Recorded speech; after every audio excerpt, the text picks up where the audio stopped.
Welcome to the Dupin Files. We now unseal a scroll from a city that no longer exists. Imagine the world is ending. A plague is sweeping through the streets. You and your 6 closest friends lock the door, light the lamps, and pour the wine. You decide to have one last party while the city burns. But you are not alone in the room. There is a corpse lying in the doorway, and on the wall, a shadow appears that doesn't belong to any of you. A shadow that doesn't want to hurt you, it just wants to speak. We are investigating Shadow, a Parable by Edgar Allan Poe. It is a report from a wake for the entire human race. The lamps are dim. The voice is rising. Let's open the file.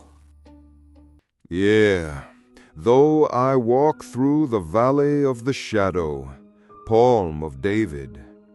Ye who read are still among the living, but I who write shall have long since gone my way into the region of shadows. For indeed strange things shall happen, and secret things be known, and many centuries shall pass away, ere these memorials be seen of men. And when seen, there will be some to disbelieve, and some to doubt, and yet a few who will find much to ponder upon in the characters here graven with a stylus of iron. The year had been a year of terror, and of feelings more intense than terror, for which there is no name upon the earth. For many prodigies and signs had taken place, and far and wide, over sea and land, the black wings of the pestilence were spread abroad. To those, nevertheless, cunning in the stars, it was not unknown that the heavens wore an aspect of ill, and to me, the Greek oinos among others, it was evident that now had arrived the alternation of that 794th year, when, at the entrance of Aries, the planet Jupiter is conjoined with the red ring of the terrible Saturnus. The peculiar spirit of the skies, if I mistake not greatly, made itself manifest not only in the physical orb of the earth, but in the souls, imaginations, and meditations of mankind. Over some flasks of the red Chian wine, within the walls of a noble hall, in a dim city called Ptolemais, we sat, at night, a company of 7. And to our chamber there was no entrance, save by a lofty door of brass. And the door was fashioned by the artisan Corinnos, and, being of rare workmanship, was fastened from within. Black draperies, likewise, in the gloomy room, shut out from our view the moon, the lurid stars, and the peopleless streets, but the boding and the memory of evil, they would not be so excluded. There were things around us and about, of which I can render no distinct account, things material and spiritual, heaviness in the atmosphere, a sense of suffocation, anxiety, and, above all, that terrible state of existence which the nervous experience when the senses are keenly living and awake, and meanwhile the powers of thought lie dormant. A dead weight hung upon us. It hung upon our limbs, upon the household furniture, upon the goblets from which we drank, and all things were depressed and borne down thereby. All things, save only the flames of the 7 lamps which illumined our revel. Uprearing themselves in tall, slender lines of light, they thus remained, burning, all pallid and motionless.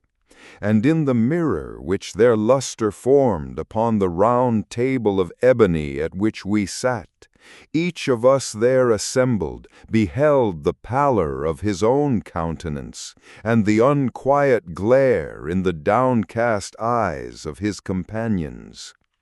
Yet we laughed and were merry in our proper way, which was hysterical, and sang the songs of Anacreon, which are madness, and drank deeply, although the purple wine reminded us of blood. For there was yet another tenant of our chamber, in the person of young Zoilus, dead, and at full length he lay, enshrouded, the genius and the demon of the scene. Alas! He bore no portion in our mirth, save that his countenance, distorted with the plague, and his eyes, in which death had but half extinguished the fire of the pestilence, seemed to take such interest in our merriment as the dead may haply take in the merriment of those who are to die.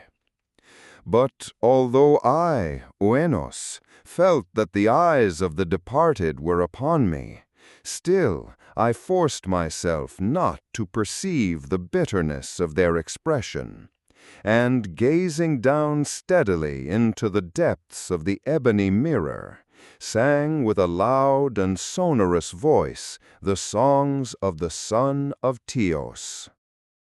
But gradually my songs they ceased, and their echoes, rolling afar off among the sable draperies of the chamber, became weak and undistinguishable, and so faded away. And lo, from among those sable draperies where the sounds of the song departed, there came forth a dark and undefined shadow, a shadow such as the moon, when low in heaven, might fashion from the figure of a man. But it was the shadow neither of man, nor of God, nor of any familiar thing. And, quivering a while among the draperies of the room, it at length rested in full view upon the surface of the door of brass.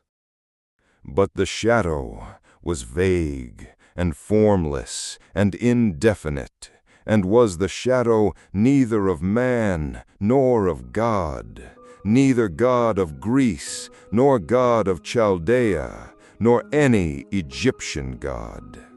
And the shadow rested upon the brazen doorway, and under the arch of the entablature of the door, and moved not, nor spoke any word, but there became stationary and remained. And the door whereupon the shadow rested was, if I remember aright, over against the feet of the young Zoilus enshrouded.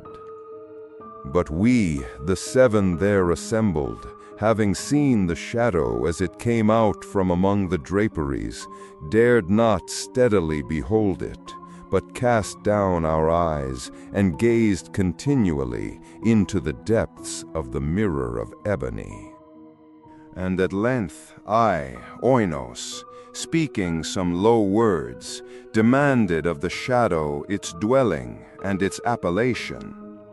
And the shadow answered, I am Shadow, and my dwelling is near to the catacombs of Ptolemais, and hard by those dim plains of Helusion, which border upon the foul Charonian canal.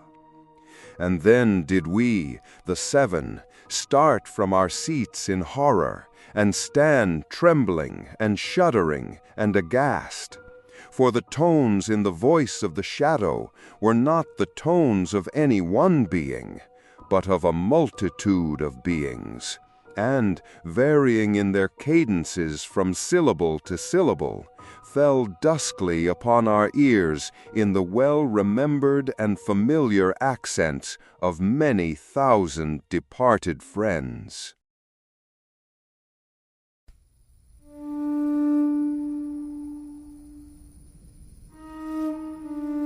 is the sound of the collective dead. Shadow, a parable, is a strange entry in the Poe archive.